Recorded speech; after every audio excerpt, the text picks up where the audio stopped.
Hey, seventh graders, I hope you're doing well. I'm sorry that we did not get to finish the season of Minutemen and come to a conclusion here at the end of the school year, but it's just what God designed, and there's nothing that we can do about it to change it. I hope that you are making the adjustments or will begin to make the adjustments here as we go to online learning, and I think that you'll find it enjoyable. You get to sit and do it in whatever you want to wear, and nobody can say anything to you. There are no tallies. You can't be late to class. No dress code violations. And so I hope that you'll just enjoy doing this. Mrs. Hearns and I, since we both teach the same history, are in the same chapter, I'm going to be doing the history for all the seventh grade. And so I think those that are in Mrs. Hearns' class will find it just a little bit different. And so we are both in chapter 9 in our book. And we came through the Dark Ages, a time of spiritual and educational darkness where the Catholic Church was in control. We went into the Renaissance, and the Renaissance was a rebirth of learning.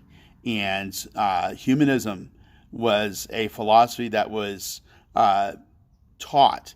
And it was really overemphasized so that there was greater emphasis put on man and his abilities and his intellect.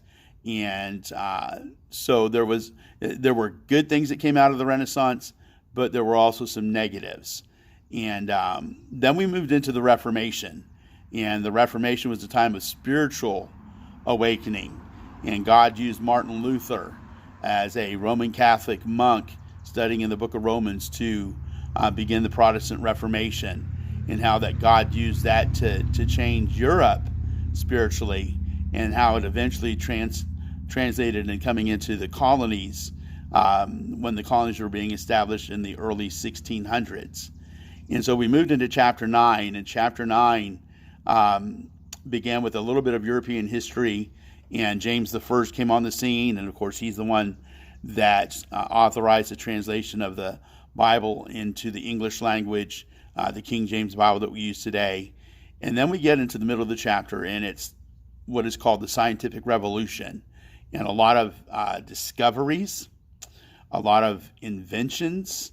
You had men like Francis Bacon who came on the scene. You had the teachings of how that the geocentric theory and the heliocentric theory of the universes, how they were opposed to each other. You had Isaac Newton and his laws of gravity. Galileo was an inventor and a teacher during that time period. We discovered that blood circulates. That's neat. Hey, cut your arm off and just watch it gush out. It's neat. And then we had the development of the smallpox vaccine. You had men like Robert Boyle and his gas laws. And let me tell you, hey, in science, remember there are 4 states of matter: gas, liquid, solid, and plasma.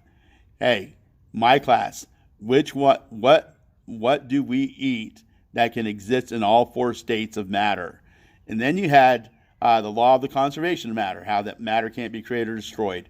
Then we move into a period of time called the Enlightenment. It was the age of reason.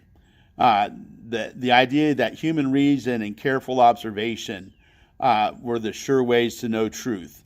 And you had men like Francis Bacon and John Locke that came on the scene. So what we're going to do is give you a reading assignment in your textbook, and I will have some questions posted for you to answer. All of the assignments will be graded. For Mrs. Hearns' class, something new for you is that every week I will give you an extra credit question. It is optional. You do not have to do it. If you do it and get it correct, then it is a quiz grade for you, just an added grade for you.